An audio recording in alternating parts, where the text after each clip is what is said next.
Good afternoon friends, welcome to my channel. ఈరోజు 21 June 2025 current affairs. So first current affair వచ్చేసి ఏంటి అంటే తక్కువ ఖర్చుతో భూగర్భ జలాల శుద్ధి. మనకి తక్కువ ఖర్చుతోటే భూగర్భ జలాల్లో ఉన్నటువంటి ఫ్లోరైడ్, ఐరన్, ఆర్సెనిక్ వంటి హానికారకాలను తొలగించే కొత్త వ్యవస్థను మనకి ఐఐటి గువాహటి అభివృద్ధి చేసిందనమాట. సో దీనికి అయ్యే ఖర్చు కూడా 20 రూపీస్ మాత్రమే. సో ఈ ఐఐటి గువాహటి శాస్త్రవేత్తలు భూగర్భ జలాలను శుద్ధి చేయడానికి ఒక కొత్త వ్యవస్థను అనేది తీసుకొచ్చారనమాట. ఆ వ్యవస్థకు అయ్యే ఖర్చు కూడా జస్ట్ 20 రూపీస్ తోటి మనకు ఈ ఫ్లోరైడ్, ఐరన్, ఆర్సెనిక్ వంటి హానికారకాలను మనం తొలగించవచ్చు అనమాట భూగర్భ జలాల నుంచి. అలాగే దీని ద్వారా రోజుకు 20,000 లీటర్ల కలుషిత నీటిని శుద్ధి చేయవచ్చని కూడా తెలిపింది. సో ఈ యంత్రం అనేది 4 అంచెలు గలదనమాట. ఈ యంత్రాన్ని 12 వారాల పాటు క్షేత్రస్థాయిలో ఉపయోగించగా 94% ఐరన్, 89% ఫ్లోరైడ్ని తొలగించిందనమాట. అంటే ఈ యంత్రాన్ని 12 వీక్స్ పాటు ఉపయోగించారనమాట. అప్పుడు 95% ఐరన్ అండ్ 89% ఫ్లోరైడ్ని తొలగించగలిగింది. 6 మంత్స్కి ఒకసారి ఈ వ్యవస్థలో ఉన్నటువంటి ఎలక్ట్రోడ్లను మార్చుకుంటే ఈ యంత్రాన్ని మనం 15 ఇయర్స్ వరకు కూడా వాడుకోవచ్చు అనమాట. అట్లాగే సెకండ్ కరెంట్ అఫైర్ వచ్చేసి జూన్ 21 కదా ఈరోజు. సో ఈరోజు స్పెషాలిటీ వచ్చేసి మనకి అంతర్జాతీయ యోగా దినోత్సవం అనమాట. అసలు యోగా అంటే ఏంటి అంటే యోగా అనేది మనకి సంస్కృత భాషా పదం అనమాట. సో యోగా అంటే మీనింగ్ ఏంటి అంటే చేరడం లేదా ఏకం చేయడం అనమాట. సో యోగాని విశ్వవ్యాప్తం చేసే ఉద్దేశంతో మనకి ప్రధాని నరేంద్ర మోడీ 2014 సెప్టెంబర్ 27న ఐక్యరాజ్య సమితి జనరల్ అసెంబ్లీ 69వ సెషన్ ప్రారంభోత్సవంలో ఏటా ఈ రోజును అంటే యోగా డేను జరుపుకోవాలని చెప్పేసి ప్రతిపాదించడం జరిగింది. సో ఎప్పుడు ప్రతిపాదించారు అని అంటే 2014 సెప్టెంబర్ 27న మనకి ఐక్యరాజ్య సమితి జనరల్ అసెంబ్లీ 69వ సెషన్ ప్రారంభోత్సవంలో సో ఈ డేని జరపాలి అని చెప్పేసి ప్రతిపాదించడం జరిగింది. అయితే డిసెంబర్ 11న ఈ తీర్మానానికి 177 సభ్య దేశాల ఆమోదం అనేది లభించిందనమాట. 2015 నుండి ప్రతి సంవత్సరం కూడా ఈ రోజు నిర్వహించడం జరుగుతుంది. అంటే సెప్టెంబర్ 27న ప్రతిపాదిస్తే డిసెంబర్ 11న వాళ్ళు ప్రతిపాదించినటువంటి తీర్మానానికి 177 సభ్య దేశాల యొక్క ఆమోదం అనేది లభించిందనమాట. సో 2015 నుంచి ప్రతి సంవత్సరం కూడా ఈ రోజును నిర్వహిస్తున్నారు. మరి 2025 యొక్క థీమ్ ఏంటి అంటే yoga for one earth one health అనేది ఈ 2025 యోగా యొక్క థీమ్ అనమాట. ఓకేనా. అట్లాగే మనకి థర్డ్ కరెంట్ అఫైర్ వచ్చేసి ఏంటి అంటే కర్బన బడ్జెట్. సో కర్బన ఉద్గారాల పరిమితినే మనం కర్బన బడ్జెట్ అని అంటారు. సో ఖర్చు అవుతున్నటువంటి కర్బన బడ్జెట్ అంటే ఈ మధ్య ఈ కర్బన బడ్జెట్ అనేది ఖర్చు అవుతుంది. భూతాపం పెరుగుదలను 1.5 డిగ్రీల సెంటీగ్రేడ్కి పరిమితం చేయాలని 2015లో ప్యారిస్ వాతావరణ సభ అనేది తీర్మానించింది. ఈ విషయం మనకు అందరికీ తెలుసు. సో ప్యారిస్ ఒప్పందం ప్రకారం మనము భూతాపం యొక్క పెరుగుదలను 1.5 డిగ్రీ సెంటీగ్రేడ్కి మనం పరిమితం చేయాలని చెప్పేసి తీర్మానించుకోవడం జరిగింది. సో ప్రపంచ దేశాలు ఇప్పుడున్నటువంటి స్థాయిలోనే బొగ్గు పులుసు వాయువుని వెలువరిస్తే మరో 3 సంవత్సరాల్లో కార్బన్ బడ్జెట్ అనేది ఖర్చు అవుతుంది అని చెప్పేసి హెచ్చరిస్తున్నారనమాట. అంటే సో మొత్తం అన్ని ప్రపంచ దేశాల యొక్క భయం ఏంటి అంటే ఇప్పుడున్న స్థాయిలోనే బొగ్గు పులుసు వాయువుని వెలువరిస్తూ పోతే రానున్న 3 సంవత్సరాల్లో మనకున్నటువంటి కార్బన్ బడ్జెట్ మొత్తం ఖర్చు అయిపోతుంది అని చెప్పేసి చెప్తున్నారు.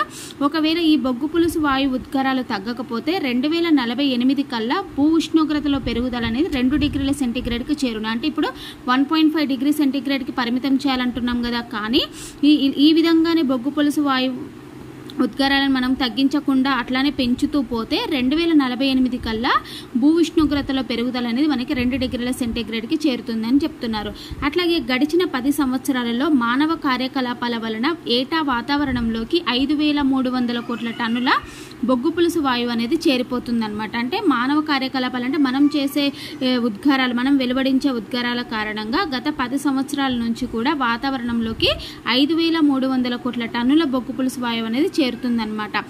ఈ కాలంలో ఈ భూ ఉష్ణోగ్రత అనేది పారిశ్రామిక యుగం కంటే ముందు కన్నా 1.24 డిగ్రీల సెంటీగ్రేడ్ ఎక్కువగా నమోదైంది. అంటే సో ఈ కాలంలో అంటే ఏంటి అంటే ఈ గడిచిన 10 సంవత్సరాలలో భూమి యొక్క ఉష్ణోగ్రత కూడా పారిశ్రామిక యుగంకు ముందు కంటే కూడా 1.24 డిగ్రీల సెంటీగ్రేడ్ ఎక్కువగా నమోదైందనమాట.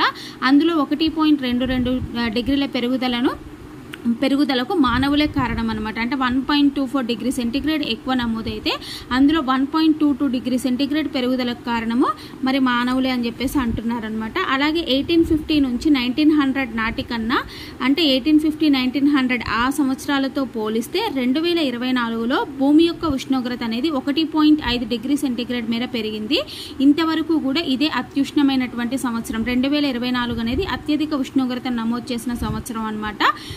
అలాగే 2025-29 మధ్య కాలంలో సగటు భూ ఉష్ణోగ్రత 1.5 డిగ్రీ సెంటీగ్రేడ్ మేర పెరిగే అవకాశము 70% అని చెప్పేసి మనకి ప్రపంచ వాతావరణ సంస్థ హెచ్చరిస్తుంది. అంటే మనం ఈ విధంగానే కంటిన్యూ చేస్తూ ఉంటే కర్బన ఉద్గారాలను వెల్లడించడంలో 2025 నుంచి 29 మధ్య కాలంలో భూమి యొక్క ఉష్ణోగ్రత అనేది 1.5 డిగ్రీల మేర పెరిగే అవకాశం ఉందని చెప్పేసి మనకి 70% దానికి అవకాశం ఉంది అని చెప్పేసి ప్రపంచ వాతావరణ సంస్థ హెచ్చరిస్తుంది అనమాట. ఒకవేళ దీన్ని నివారించాలి అంటే మనము 2030 కల్లా కర్బన ఉద్గారాలను 43% తగ్గిస్తే దీన్ని మనం నివారించవచ్చు అని చెప్పేసి చెప్తున్నారు. అట్లాగే 4th కరెంట్ అఫైర్ వచ్చేసి ఏంటి అంటే HIV వ్యాధిని అదుపు చేసే ఇంజెక్షన్ అనమాట. సో ఈ ఇంజెక్షన్ని ఏడాదికి 2 సార్లు తీసుకుంటే సరిపోతుంది. ఇప్పటి వరకు ఈ వ్యాధిని అదుపులో పెట్టడానికి రోజు టాబ్లెట్స్ వేసుకోవాల్సి వస్తుంది. దీని బదులుగా ఇప్పుడు ఇంజెక్షన్ అనేది అందుబాటులోకి వచ్చిందనమాట. ఇయర్లీ 2 టైమ్స్ వేసుకోవాలి. సో ప్రపంచవ్యాప్తంగా చూస్తే ఏటా 13 లక్షల HIV కొత్త కేసులు అనేవి నమోదవుతున్నట్టు విషయాన్ని మనకు గుర్తు చేస్తున్నారనమాట. సో ఈ వ్యాధిగ్రస్తుల కోసం లెనకాపవిర్ అనే ఔషధ ఇంజెక్షన్ని బహుళజాతి ఔషధ సంస్థ గిలీడ్ సైన్సెస్ ఆవిష్కరించిందనమాట. ఈ ఇంజెక్షన్ నేమ్ ఏంటి అంటే మనకి లెనకాపవిర్ అనేటువంటి ఇంజెక్షన్ను ఎవరు తయారు చేశారు అంటే ఔషధ సంస్థ అయినటువంటి గిల్లీ సైన్సెస్ అనే సంస్థ ఆవిష్కరించడం అనేది జరిగిందనమాట. సో దీన్ని ఎజ్జుగో అనే బ్రాండ్ పై విక్రయించనుంది. అంటే దీని యొక్క బ్రాండ్ పేరేంటి అంటే ఎస్టికో అనమాట. సో ఎస్టికో అనే బ్రాండ్ పై దీన్ని విక్రయించనుంది. ఈ వ్యాధి అనేది ఒకరి నుంచి మరొకరికి వ్యాప్తి చెందకుండా ఈ ఇంజెక్షన్ అనేది నిరోధిస్తుంది అనమాట.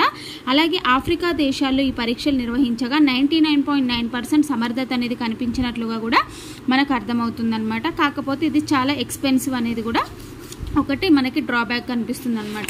అలాగే మనకి 5th కరెంట్ అఫైర్ వచ్చేసి ఏంటి అంటే విధ్వంసకర క్లస్టర్ బాంబ్. అయితే ఇప్పుడు మనకి రీసెంట్గా ఇరాన్ ఇజ్రాయిల్ యుద్ధం జరుగుతుంది కదా. సో ఇరాన్ ఇజ్రాయిల్ యుద్ధం నేపథ్యంలో ఇరాన్ అనేది ఇజ్రాయిల్ మీదకి క్లస్టర్ బాంబును అనేది విడుదల చేసిందనమాట. సో ఇలా ఇరాన్ క్లస్టర్ బాంబులను వినియోగించడం ఇదే మొదటిసారి అనమాట. అయితే క్లస్టర్ బాంబు లోపల గోళాకృతిలో ఉన్నటువంటి చిన్న చిన్న బాంబులు ఉంటాయన్నమాట. ఇవన్నీ ఒకేసారి పేలకపోవచ్చు. అంటే ఈ క్లస్టర్ బాంబును మనం ప్రయోగించినప్పుడు దాంట్లో ఉన్నటువంటి చిన్న చిన్న బాంబులు చాలా ఉంటాయన్నమాట. అవి ప్రయోగించినప్పుడు ఒకేసారి అన్ని పేలకపోవచ్చు. కొన్ని పేలి మిగిలినవి తర్వాత ఎప్పుడైనా పేలవచ్చు అనమాట.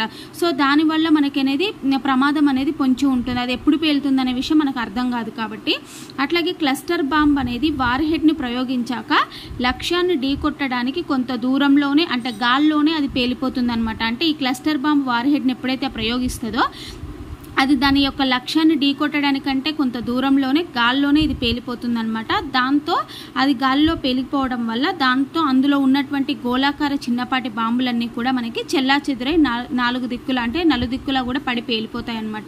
కానీ ఒకేసారి పేలే అవకాశం కూడా ఉండదన్నమాట. సో ఇజ్రాయిల్పై ఇరాన్ ప్రయోగించినటువంటి క్లస్టర్ బాంబు ఆకాశంలో 7 కిలోమీటర్ల ఎత్తులో పేలిపోయి పెద్ద సంఖ్యలో చిన్న బాంబులుగా మారి 8 కిలోమీటర్ల పరిధిలో వేరువేరు చోట్ల బద్దలయ్యాయి. అంటే చాలా చోట్ల చిన్న చిన్న బాంబులన్నీ కూడా సో చుట్టూ ఎక్కడైనా పడే అవకాశం అనేది ఉంటుందన్నమాట. సో ఇప్పుడు ఇజ్రాయెల్పై ప్రయోగించినటువంటి క్లస్టర్ బాంబు 8 కిలోమీటర్ల పరిధిలో వేరువేరు చోట్ల బద్దలయ్యాయని కూడా మనకు తెలుస్తుంది అనమాట. సో బాలిస్టిక్ క్షిపణితో పోలిస్తే ఈ బాంబు తీవ్రత అనేది ఎక్కువగా ఉంటుంది.